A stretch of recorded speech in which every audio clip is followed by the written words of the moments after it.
भारत भूखा है, ये कौन कह रहा है? ये आयरलैंड और जर्मनी की एक संस्था है, कंसर्न वर्ल्ड वाइड और वेल्ट हंगर हिल्फे इस नाम की संस्था है, जो हर वर्ष ग्लोबल हंगर इंडेक्स जारी करती है,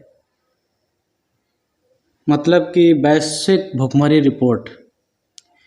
इस रिपोर्ट में जो भारत का स्थान है वो 111वां स्थान आया है रिपोर्ट में।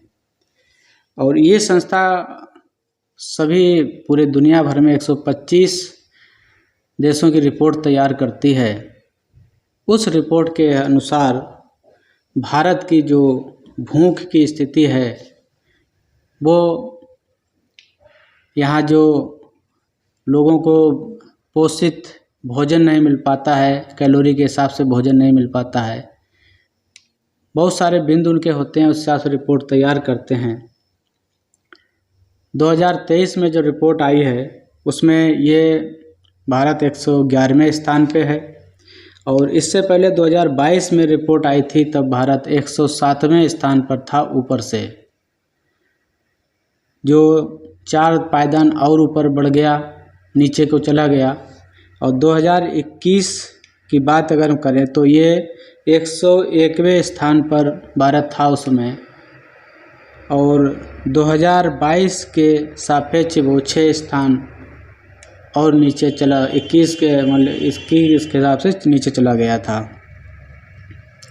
इस रिपोर्ट में जो सर्वे होता है वो मुख्य रूप से बच्चों से संबंधित होता है, बच्चों के कुपोषण से संबंधित होता है। और साथ ही इसमें एक चीज़ और देखने के लिए है, जो हमारे पड़ोसी देश हैं जैसे पाकिस्तान का इस साल जो ऊपर से स्थान है वो 102वें स्थान पर है, जो भारत से 9वें स्थान पे ऊपर है। बांग्लादेश 81वें स्थान पे है, जो 30 स्थान ऊपर है। नेपाल 69 स्थान पर है, जो 42 स्थान ऊपर है। और श्रीलंका 60 स्थान पर है, जो भारत से 51 स्थान ऊपर है। ये चीज़ समझने वाली है कि हमारे जो पड़ोसी मुल्क हैं वो हमसे जो इस ग्लोबल हंगर रिपोर्ट में है वो बेहतर हैं, और हमारे यहाँ की स्थिति खराब है। हालांकि भारत सरकार ने इसे भ्रामक बताया है और कहा है कि ये जो रिपोर्ट है वो दुर्भावपूर्ण तैयार की जाती है, लेकिन जो भी हो हर साल ये सूची जारी होती है, दुनिया भर के लोग इसे मानते हैं। और जो सर्वे किया जाता है उसके जो मुख्य बिंदु होते हैं, कुपोषण होते हैं, उम्र के हिसाब से बच्चों का वजन और ऊंचाई, और 5 साल से कम उम्र बच्चों की मौत के हिसाब से ये सूची तैयार होती है। अपने यहाँ 18% बच्चों का वजन उनकी हाइट के हिसाब से कम पाया गया, यानी कि जितना उनका वजन होना चाहिए उस हिसाब से उनकी हाइट नहीं थी। और 35% बच्चे ऐसे थे जो उम्र के हिसाब से कम लंबाई के थे, और सही कैलोरी के हिसाब से खाना ना मिलना। 4-6 पॉइंट इसमें हैं जो इस हिसाब से सूची तैयार ये होती है। तो हमें और सरकार को इस पर समझना होगा। कारण सूची में कारण नहीं बताए जाते हैं, लेकिन अगर कारणों पे हम बात करें तो हमारी भारतीय जो समाज है, परंपराएं हैं, बहुत सारे कारण रहते हैं जो बच्चों की ठीक से परवरिश उसमें नहीं हो पाती है। पैसा तो होता है आदमी के पास, लेकिन अगर ज्ञान सही नहीं है तो वह पैसा भी आदमी दुरुपयोग करके अपने लिए ही नुकसान करता है।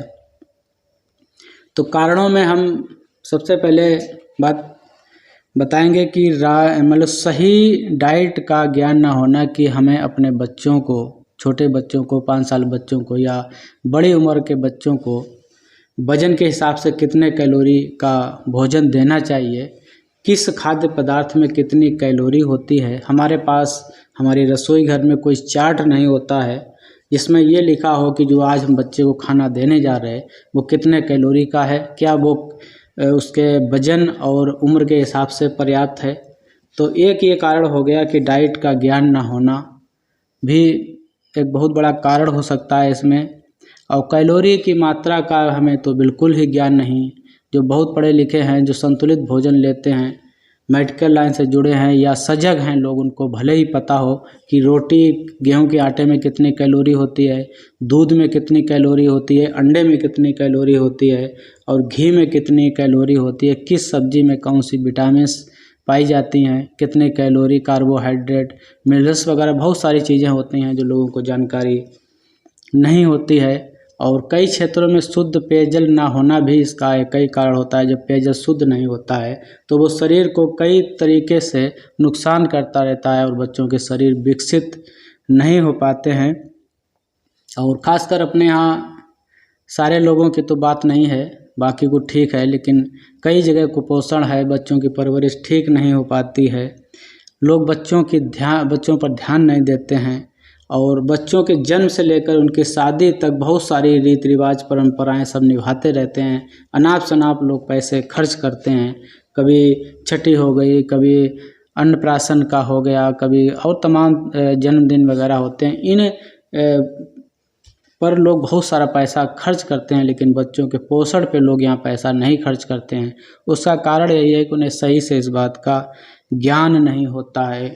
और एक और बहुत बड़ा कारण है घरों में शराब का सेवन। जिस घर का मुखिया शराब पीता है उस घर के बच्चों का, उसकी पत्नी का, सारे लोगों का स्वास्थ्य खराब ही होगा, कुपोषित ही होगा, क्योंकि वह जितना कमा रहा होता है वो सारा का सारा पैसा शराब में उड़ा देता है और पति और पत्नी है, बच्चे हैं, वो सारे तनाव में रहते हैं, घरों में खाना नहीं बनता है, लड़ाई झगड़े रहते हैं। तो इस वजह से भी बहुत सारी घटनाएं घटती हैं, बच्चे कुपोषित हो जाते हैं, महिलाओं में खून की कमी हो जाती है, खाना समय पे नहीं मिलता है। तो ये कारण है। हमें जो इंडेक्स जो भी सही गलत है वो तो अलग की बात है, लेकिन हमें अपने अंदर, हमें समाज में सुधार करने की आवश्यकता है।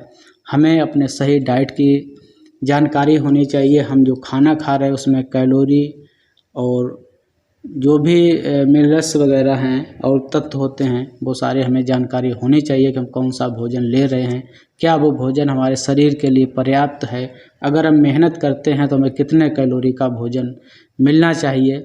ये सारी छोटी सी बात थी।